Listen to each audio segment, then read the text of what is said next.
नमस्कार, देख रहे हैं देश न्यूज और मैं हूं आपके साथ दिव्या। आइए रुक करते हैं हेडलाइंस की ओर। प्रधानमंत्री नरेंद्र मोदी ने अमित शाह को दी बधाई। गृह मंत्री अमित शाह को जन्मदिन की शुभकामनाएं। उन्होंने योगदान देकर अपनी पहचान बनाई थी।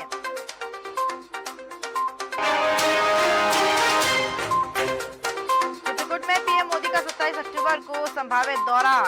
100वीं जन्म शताब्दी कार्यक्रम में करेंगे शिरकत। नवीन आधुनिक जनरल बिल्डिंग का शुभारंभ करेंगे पीएम।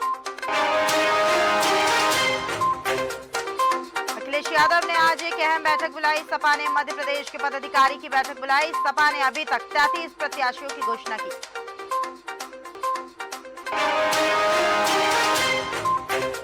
सीएम योगी ने गृह मंत्री अमित शाह को दी बधाई। गृह मंत्री अमित शाह को जन्मदिन की खूब बधाई। सीएम योगी ने ट्वीट कर शाह को बधाई दी।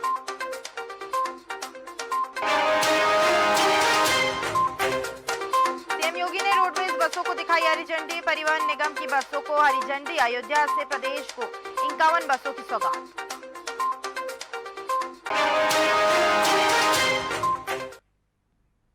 खबर बुधनी से बता रहे हैं, जहां पुलिस ने एक बड़े वाहन चोर गिरोह का पर्दाफाश किया, जिसमें से 50 लाख की कीमत के 5 4 पहिया वाहन जब्त करने में सफलता हासिल की है और एक आरोपी को हिरासत में भी ले लिया गया।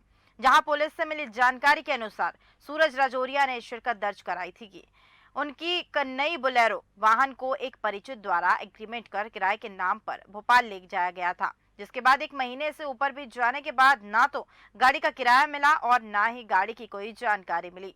इस संदेह को लेकर थाने में एफआईआर दर्ज कराई गई, जिसमें सीहोर पुलिस अधीक्षक और मयंक अवस्थी ने तत्काल मामले को गंभीरता से लेते हुए कार्रवाई की है।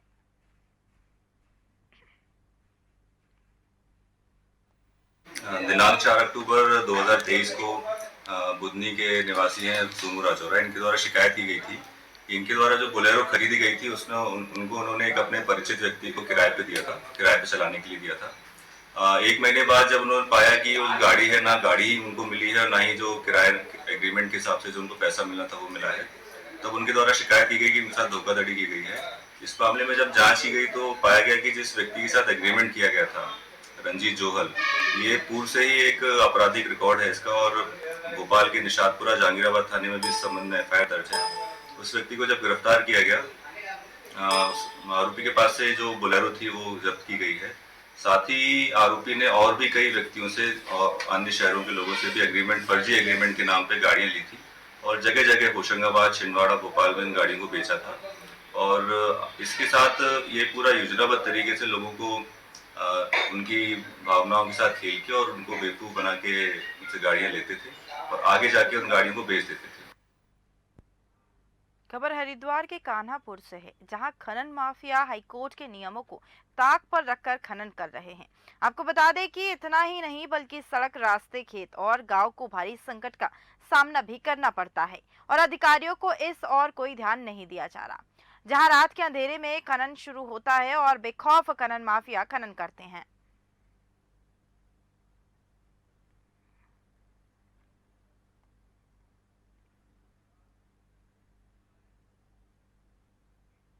जबलपुर शहर से लगभग 8 किलोमीटर की दूर पर बेलखड़ू में 8 एकड़ भूमि पर जगत गुरुकुलम को निर्माण किया जा रहा है, जिसमें 1008 बच्चे रहकर वैदिक तथा आधुनिक शिक्षा ग्रहण करेंगे। यह बात शंकराचार्य स्वामी अविमुक्तेश्वरानंद सरस्वती महाराज ने जबलपुर के बगलामुखी मंदिर में जगत गुरुकुलम के मॉडल के लोकार्पण के अवसर पर बताया।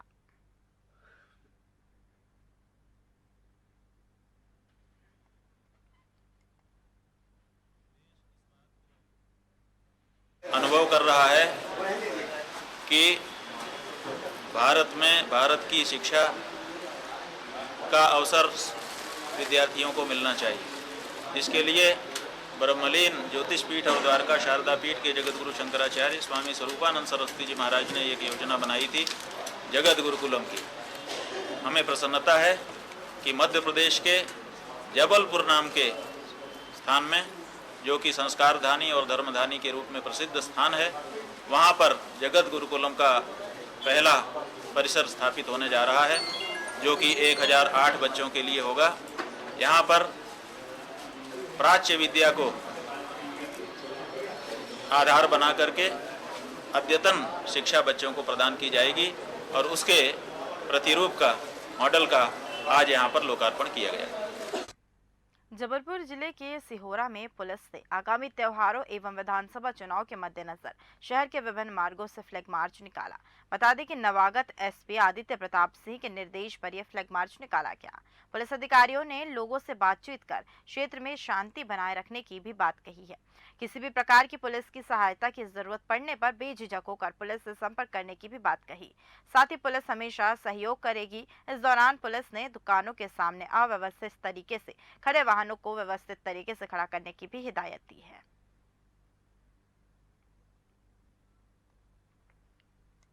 हिमाचल प्रदेश के विश्व विख्यात शक्तिपीठ श्री नैना देवी में आज अष्टमी पूजन की धूम है। बता दें कि हजारों की संख्या में श्रद्धालु पंजाब, हिमाचल, हरियाणा, दिल्ली, यूपी, बिहार से अष्टमी पूजन के लिए पहुंचे। अष्टमी के पावन उपलक्ष्य पर श्रद्धालुओं ने जहां मंदिर में हवन यज्ञ किया, वहीं पर पूजा अर्चना करके माताजी का गुणगान करके अपने घर परिवार के लिए सुख समृद्धि की कामना की। जगजननी मां नैना देवी की अपार कृपा से माताजी के शारदीय नवरात्र के अंतर्गत दिनांक 22 अक्टूबर 2023 को दुर्गा अष्टमी महापर्व की अष्टमी का शुभारंभ हो चुका है।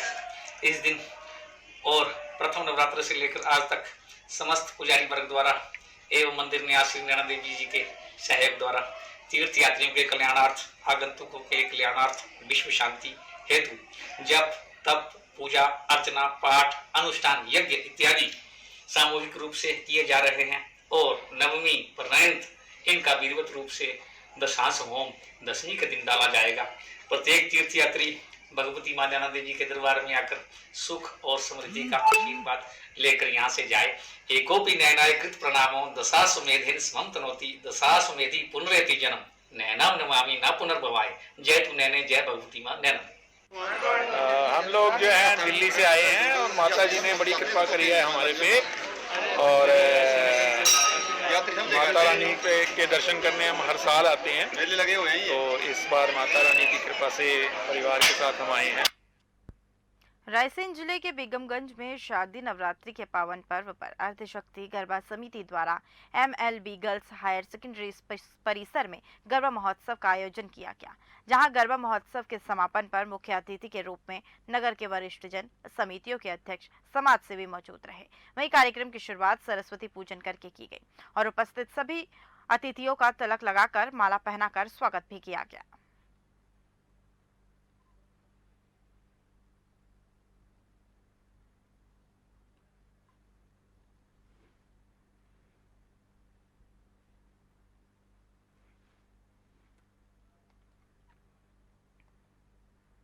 उधम सिंह नगर के बाजपुर सरकारी अस्पताल का विवाद सुलझने का नाम नहीं ले रहा है, जिसमें डॉक्टरों के सबसे बड़े संगठन IMA ने मामले में दस्तक दी है।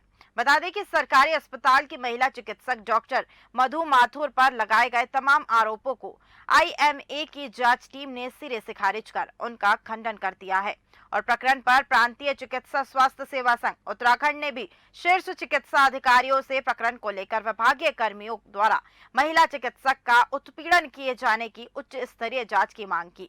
अब मामला लगातार तूड़ पकड़ता जा रहा है। देखिए, कुछ दिनों से विभिन्न माध्यमों से जो है मुझे इस तरह की शिकायती पत्र जो है वो प्राप्त हुए। उनके माध्यम से भी मुझे इस तरह की चीज़ें संज्ञान में आ रही हैं कि कुछ वहाँ पे जो डॉक्टर साहब हैं गायनेकोलॉजिस्ट, उनके द्वारा कुछ व्यवहार उनका ठीक नहीं है, कुछ अभद्र व्यवहार किया जाता है और इस तरह की शिकायतें मेरे संज्ञान में आई तो मेरे द्वारा बात की गई, डॉक्टर साहब से बात की गई, जो CMS हैं वहाँ पे डॉक्टर पंकज, उनसे बात की गई और जो प्रकरण आया था कि एक रिपोर्ट आने से पहले ही ये बता दिया गया था तो किसी प्रेग्नेंट लेडी को बच्चा उसका मर गया है, गर्भ में मर गया है, तो उसके बारे में बात की गई थी। तो उनसे स्पष्टीकरण लिया गया, तो लिखित में उनका स्पष्टीकरण प्राप्त हुआ है जिसमें उन्होंने इस तरह के डॉक्यूमेंट लगाए हैं जिससे ऐसा लगता है कि वो जो जानकारी दी गई है, जो आरोप लगाए गए हैं, वो उसमें गलत आरोप लगाए गए हैं।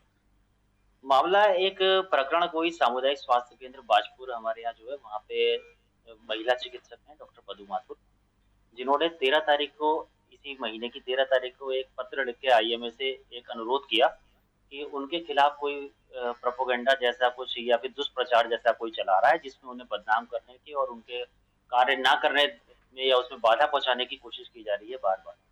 तो किसी एक मामले को लेके उनको ज़्यादा परेशान किया जा रहा है। उस मामले से संबंधित वो अपने पर्चे और अपने जितने भी दस्तावेज़ सब लेके आए थे। तो हम लोगों ने एक कमेटी बनाई, एक मीटिंग रखी। उस मीटिंग के अंदर नगर के सीनियर फिजिशियन, डॉक्टर्स का एक ने उन जाँचों को परखा, उन दस्तावेज़ों को परखा और उसमें पाया कि ऐसा कोई मामला बनता नहीं है कहीं भी या ऐसी कोई गड़बड़ी नहीं पाई गई जिसके लिए उन्हें परेशान किया जा रहा है। इसमें मैं बस इतना कहना चाहूंगी कि तथाकथित कुछ लोग के द्वारा लगातार मेरी छवि को धूमिल किया जा रहा है और मेरे 28 साल के निरंतर ईमानदारी और सत्यनिष्ठा से किए गए कार्य पर सवाल उठाए जा रहे हैं, जिसके लिए मेरे द्वारा शासन में लेटर लिख के इसकी निष्पक्ष जांच की मांग की गई है। उन्नाव के गंगा घाट में बीजेपी सांसद साक्षी महाराज ने आज गंगा घाट के ग्राम सरैया में बने नवनिर्मित सरैया वाटिका का उद्घाटन किया है। उद्घाटन के दौरान नान की जिलाधिकारी अपूर्व दुबे और पुलिस अधीक्षक सिद्धार्थ शंकर मीना, सीडीओ ऋषिराज सहित तमाम अधिकारी भी मौजूद रहे। साथ ही जिलाधिकारी अपूर्वा दुबे ने बताया है कि इस वाटिका का निर्माण खास तौर पर नन्हे बच्चों के लिए कराया गया। वाटिका में बच्चों के खेलने के झूले व सहित पार्क में खेलने के लिए खास व्यवस्था भी की गई है। अपनी इस प्रदेश केंद्र सरकार का और हमारे दाईं तरफ जिलाधिकारी महोदय बैठे हैं, इनका हृदय से धन्यवाद करूंगा। जिस जगह पर हम बैठे हैं, एक बहुत बड़े भू माफिया ने ये जगह अपने नाम अमल दरामद करवा ली, अपने नाम करा ली, लेकिन जिलाधिकारी प्रशासन ने बहुत सूझबूझ से उसको वहाँ से निरस्त करके ग्राम सभा में अंकित करा करके इतना सुंदर सरैया पार्क, ये केवल गंगा घाट के लिए ही नहीं, ये पूरे जनपद के लिए एक जीवन दायनी रेखा हो गई। और चूंकि इसका शिलान्यास भी मैंने किया था, हम और विधायक जी आए थे, जिलाधिकारी महोदय यही थे, और आज उद्घाटन भी करने का सौभाग्य हमें प्राप्त हुआ है। तो योगी मोदी की सरकार जो कहती है वह करती है। हम शिलान्यास भी करते हैं, उद्घाटन भी करते हैं, केवल शिलान्यास करने वाली सरकार नहीं है। बुरहानपुर में विधानसभा चुनाव 2023 के लिए भारतीय जनता पार्टी ने पूर्व कैबिनेट मंत्री अर्चना चिटनीस को पार्टी का अधिकृत प्रत्याशी बनाया है और 5वीं लिस्ट में बुरहानपुर का नाम आते ही प्रशंसकों में उत्साह का माहौल रहा, जहां आतिशबाजी के साथ ढोल ताशों लोगों में उत्साह देखने को मिला। वहीं पूर्व मंत्री ने मीडिया से चर्चा में कहा कि चाहे कोरोना काल हो या हमेशा भारतीय जनता पार्टी की सेवा की और जनता की सेवा की है मैंने, जिसका प्रसाद मुझे आज मिला है।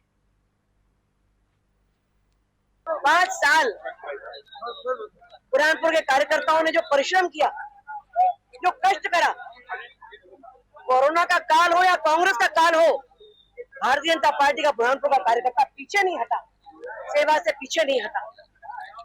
ये उम्मीदवारी बुरहानपुर के कार्यकर्ता के परिश्रम, सेवा और संवेदना का प्रतिसाद है और आने वाले समय में जो जीत होगी वो बुरहानपुर की जीत होगी और निश्चित होगी। फिलहाल की खबरों में बस इतना ही और अधिक खबरों के लिए बने रहिए देश न्यूज के साथ। नमस्कार।